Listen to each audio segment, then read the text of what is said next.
A bola não entra por acaso. Já tem uma frase assim, né? Mais ou menos, eu não lembro de quem que é essa frase. Lá ele, 1000 vezes pra essa frase, inclusive. O André Henning vem com uma análise bem legal aqui. Ele fala a respeito das diferenças entre Flamengo e Palmeiras, tá? O Flamengo, que muitas vezes é tido como um time, abre aspas, né, no papel melhor, mas não consegue ter o rendimento do Palmeiras. Muito a gente sabe também por causa do que e de quem, né? De uma diretoria que não tem um planejamento claro de futebol. Investe, contrata, mas futebol é muito além de você botar 11 caras juntos, né? Juntar todo mundo, pegar um maluco lá e botar pra comandar. É muito além disso. E vamos ouvir aqui a opinião do Henning, onde ele fala dessa diferença, né, entre Palmeiras e Flamengo. Muito legal aqui a comparação que ele faz. E também a questão do Abel Ferreira, né? Será que o Abel dura muito tempo aqui? Vamos ouvir o Henning. E, por favor, né, antes de eu dar play aqui, like no vídeo, gente. Por favor, peço pra vocês aí, só dar o like no vídeo, né? Que o vídeo chega a mais pessoas, você recebe na íntegra, o vídeo saiu no canal, vai notificar você, tá? Importante que você dê like, que aí o YouTube vai entender que você gosta dos nossos vídeos, dos nossos conteúdos aqui, tá? Vamos juntos. É um clube que tem várias similaridades, inclusive com o seu grande rival nacional hoje, que é o Flamengo, né? Presidentes que pararam para organizar financeiramente o clube e tal. Para quem não viu, ontem foi um atropelo, 4-0 em cima do Deportivo Pereira. A gente vai falar sobre isso daqui a pouco. O Paulo Nobre foi o cara que, né?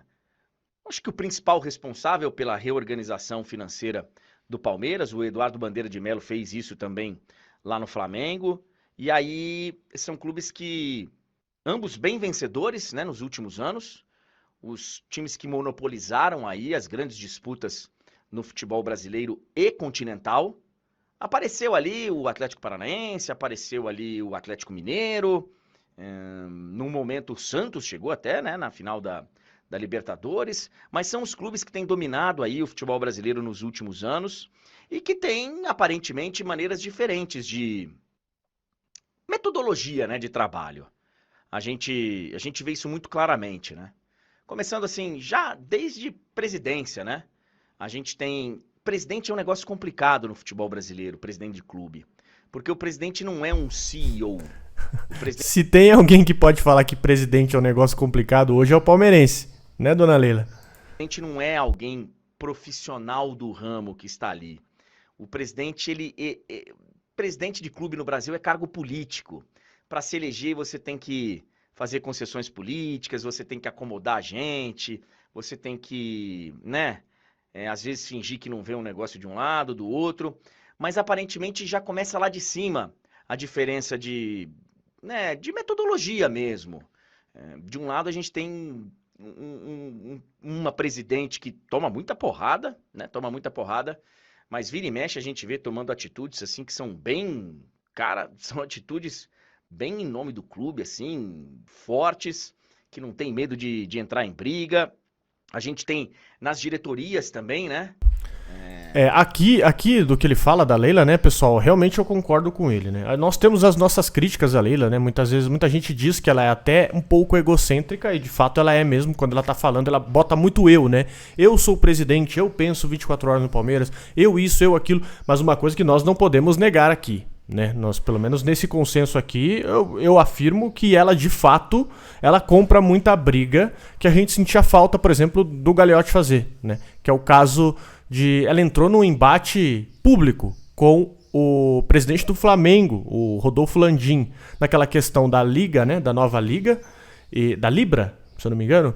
Entrou nesse embate com ele, entrou no embate da cota, deu aquela provocada, até um pouco desnecessária também, né? Falando de Real Madrid, pode esperar, o Real Madrid está esperando, né? Deu aquela provocadinha, ok, ainda básico, né? De um presidente que é mais... Às vezes um presidente mais fanfarrão, assim, ele se bota nessa posição. E também tem a questão que ela brigou lá contra o São Paulo, né? Ela brigou contra o São Paulo na final do Paulista pro jogo acontecer. A final do Paulistão, mesmo com todo aquele imbróglio do palco, né? Ela tem diversas outras coisas que a gente pode criticar aqui. Essa questão da chamar a atenção pra si, essa questão do... não precisa de reforço porque eu dei um avião. Ela tem muito essa parte assim de, cara, tá bom, só você tá fazendo as coisas, mas e aí, quando der merda, você vai falar, eu fiz isso também? Eu fiz. Você vai atribuir a culpa pra si? Quando as coisas começarem a não acontecer, é essa um pouco do que o palmeirense fala, né? O palmeirense discute aí nas rodinhas de futebol. Mas, uma coisa a gente não pode negar, ela entra assim em embate pelos interesses do Palmeiras. A W Torre, eu tava esquecendo aqui da W Torre, ela abriu um processo com a W Torre. A W Torre deve 128, já deve ter extrapolado essa dívida aí, né? 128 milhões por não repassar dinheiro de show, de estacionamento. A W Torre não repassa grana. Então, nesse ponto, ela realmente, ela bate de um lado, apanha de um lado, né? Mas acaba também, muitas vezes, sendo forte, né? Isso aqui a gente tem que tirar o chapéu pra ela. Diferenças bem claras. De um lado, nós temos diretores que você, muitas vezes, não sabe nem quem são, porque não precisam aparecer, porque não tem esse perfil de querer aparecer. Do outro lado, a gente tem mais um perfil de fanfarronice, né? Que até imagino iniba e atrapalhe os profissionais que trabalham abaixo ali na hierarquia, porque é uma maneira de se liderar com muita fanfarronice mesmo, de querer aparecer mais do que os outros e de estar sempre em evidência, mas na hora que precisa dar uma sumida também. Muita gente diz que acaba usando o clube, né, para outras coisas, porque a gente vê aí outras coisas acontecendo no mundo da política e tal, então o clube acaba sendo usado para isso. E a gente vê também diferença no perfil de treinador, né, cara? Primeiro porque no Flamengo, e aí acho que é uma notícia muito triste para o torcedor do Flamengo, você não teve, né, um treinador nessa gestão toda para você poder, durante um tempo razoável, fazer cobranças, deixar o cara trabalhar com mais tempo, deixar o cara... Tiveram muitas mudanças de treinador, tiveram escolhas bem erradas de treinador nesse tempo, a gente sabe disso. Quando teve um treinador que parecia ser o treinador certo para guiar o Flamengo na sequência de um trabalho, mandaram embora, que foi o Dorival, né? Enquanto do outro lado, você tem um treinador que, cara, tem que tirar o chapéu pro Abel. Eu tenho sido um grande defensor do Abel, tenho criticado o Abel muito pelo comportamento dele. Em muitos momentos, o Abel exagera. Ontem, aliás, ele acho que tomou um cartão amarelo ontem com o time já ganhando de braçada. O Abel, ele tem um perfil explosivo ali na beira do campo, que eu acho que em vários momentos o atrapalha, mas o trabalho que ele faz é um negócio muito sério, cara. Muito sério. Ele vai completar 3 anos de Palmeiras. Em novembro, ele é contratado no final de outubro de 2020 e começa a trabalhar efetivamente ali em novembro. Ele na Libertadores como visitante, olha isso aí, cara. Que números impressionantes. E ele tá indo para mais uma semifinal de Libertadores. Ele vai sacramentar essa classificação na semana que vem, eu não tenho dúvida disso. Aliás, a gente já falava sobre isso na semana passada, que o caminho, a chave do Palmeiras era uma chave, sabe, que não tava fácil, porque nada é fácil na Libertadores, mas ela tava encaminhada pro Palmeiras chegar na Libertadores, na final mais uma vez. E o Abel, cara, em quase 3 anos de Palmeiras, ele tem 2 Libertadores, 1 brasileiro, 1 Copa do Brasil, 2 paulistas, não vou nem falar daqueles títulos de uma partida só, de Recopa, de Supercopa e tal, mas além dos resultados, ele tem uma metodologia e uma maneira de manter o foco do grupo, a concentração, a determinação, que é um negócio muito sério, cara. E eu vivo falando aqui pra vocês, da importância do psicológico no esporte de alto rendimento hoje. O psicológico, cara, o lado mental, e ele tem isso muito forte, ele consegue deixar os jogadores, sabe, todos ali. Você não vê uma polêmica escapando ali do grupo. Você não vê, sabe? Bom, Cara, uma coisa que eu acredito que o Abel faça muito bem, né? É inclusive blindar o vestiário do Palmeiras. Eu acho que muitas das vezes ele acaba jogando até o foco pra si de maneira proposital, tá? Pra blindar os seus jogadores. É difícil, por mais que às vezes que um jogador faça alguma cagada homérica, né? Faça um negócio extra-campo, né? Você teve até aquela polêmica do Verón, né? Inclusive, os raros casos em que ele disse isso foi o caso do Verón, né? Que o Verón foi pego aquela vez tomando uma cachaça lá em alguma balada de São Paulo. E aí ele acabou comentando sobre isso. E quando ele falou sobre isso, né? Ele falou algo parecido como os brasileiros jogam muita bola, mas às vezes falta... Não é que falta instrução. Ele falou alguma coisa assim que faltam ter mais a cabeça no lugar. Alguma coisa assim. E isso resultou no processo que ele acabou de ganhar, né? Foi essa vez que ele foi a público criticar um jogador, num caso muito extremo, né? Pelo amor de Deus. Tinha jogo no outro dia e o cara na balada tomando um sacode lá. Não tem como, né? Então, assim, mas eu acredito que ele blinda demais. Você vê em compensação, você vê o Flamengo aí, cara, os caras saindo no soco, bicho. O preparador físico agredindo o Pedro, né? E você vê que isso não ganha 1/3 da repercussão. Você imagina se fosse o João Martins, na real mesmo, se fosse o João Martins que tivesse sentado a mão lá no Hendrick, no Rony. Você imagina, isso aqui ia ser caso de... federação de treinador emitir 2, 3 notas, ir à CBF pedir a exclusão do cara, né? Ia ser papo desse tipo de coisa, federação de jogador, um monte de coisa, né? A Globo ia subir o plantão, né? Sabe aquele plantão lá, o ia subir assim na hora. Mas, cara, eu percebo que quando algumas coisas... Inclusive, né, o próprio Luxemburgo... Vocês lembram que o Luxemburgo quase saiu na mão também com o Luciano? Naquele São Paulo e Corinthians, que o Corinthians ganhou de 2-1 na Arena. Que o Luxemburgo quase sai na mão com o Luciano quando o Luciano empata o jogo. E vocês viram que não teve metade da repercussão? Então, cara, dá pra perceber que tem um método, né? Tem uma forcinha de vontade a mais quando os caras querem pegar no pé do Abel. Né? Toda falinha, toda vírgula, ela vira um negócio muito absurdo. E ele se blinda muito, né? Ele acaba blindando o vestiário, jogando a responsabilidade pra ele. E vocês veem aí em compensação, cara, o seu preparador físico, acho que é o preparador físico, né? Dá uma moqueta no jogador, os outros 2 jogadores saírem no treino e o técnico não fazer nada. Só isso demonstra quem não tem comando, né? O próprio Mauro César, inclusive, ele falou sobre isso. O Mauro César... Pereira, né? Falou sobre isso. Ele diz que o Abel seria fritado no Flamengo. O Abel não duraria no Flamengo. Isso é um fato. A diretoria, o Flamengo não aguentaria ser eliminado por CRB, perder Recopa, perder Paulista, né? E o Mundial também saiu. Não aguentaria. Por quê? Não tem um projeto claro de futebol. O projeto claro do Flamengo putz, tá ruim, troca. Né? Tá ruim, troca. Eles só não trocam Gabigol, Arrascaeta, Bruno Henrique, esses caras, Everton Ribeiro. Everton Ribeiro vai sair, né? Mas não trocam pelo histórico.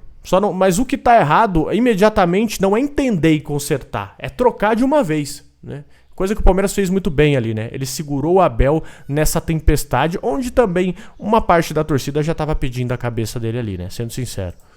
Eu não vou nem falar de soco na cara, né? Não vou nem falar de briga. Os conflitos devem acontecer internamente? Com certeza acontecem. Mas eles são controlados, eles são, sabe, resolvidos internamente. A gente tem a sensação de estar vendo não um grupo de estrelas que se junta para jogar bola, como acontece em outros lugares, mas a gente tem a sensação de que é um time. E a partir desse time que os jogadores são valorizados. Você vê um Gustavo Gomes. Gustavo Gomes era um zagueiro que estava aí. Hoje no Palmeiras ele é um baita jogador. Rafael Veiga, seleção brasileira. Zé Rafael, baita jogador. O Everton, o Dudu talvez seja o perfil um pouco diferente desse grupo do Palmeiras, que já era um ídolo e tal. Mas os outros, cara, são... E olha, vou te dar uma opinião polêmica aqui a respeito do Dudu, tá? Eu acho que se provavelmente a torcida do Palmeiras não tivesse feito... Pra mim, o Dudu é ídolo, tá? Já deixando claro aqui, amo o Dudu, porra, pra mim... Mas se a torcida provavelmente não tivesse feito tanto clamor pela renovação dele, eu acho que provavelmente o Palmeiras não teria renovado, não.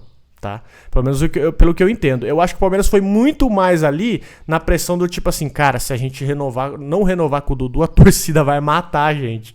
Acho que foi isso que a diretoria pensou, né? A opinião pública ia massacrar a diretoria do Palmeiras se eles não renovassem com o Dudu. Porque de fato é isso que o Henning falou mesmo. É o jogador assim que mais se iguala no nível não digo de popularidade, né? Mas digo de pagamento, né? De tratamento de jogador high class, assim. É o Dudu em relação ao Gabigol, né? São os dois, assim. De questão de nível de idolatria e do que é pago, do que é proposto pra esses caras. Mas, pô, eu ainda confio que o Dudu pode muito dar a volta por cima, né? Já tá voltando a jogar bem, né? Dudu não tem mais 15, 20, 25 anos, já tem 31. Então, natural que em alguns jogos ele vá ser poupado, sim. São jogadores bons que se tornam sensacionais jogando com o Abel. É uma sensação muito bacana da gente ver o trabalho que é feito por esse treinador. Eu sempre falei aqui, vocês sabem disso, que ele seria a minha opção, meu plano B para a seleção brasileira. Eu nem sei se ele tem vontade de treinar a seleção brasileira. Acho que o comportamento dele, inclusive, não tem. Tô falando pode por ele, não tem. atrapalhá-lo numa eventual candidatura à seleção brasileira. Mas está de parabéns o Abel. Eu sou um admirador e vou dizer um negócio. Ele acho que não vai aguentar muito tempo mais no futebol brasileiro. Ele vive fazendo críticas, que são muitas delas pertinentes.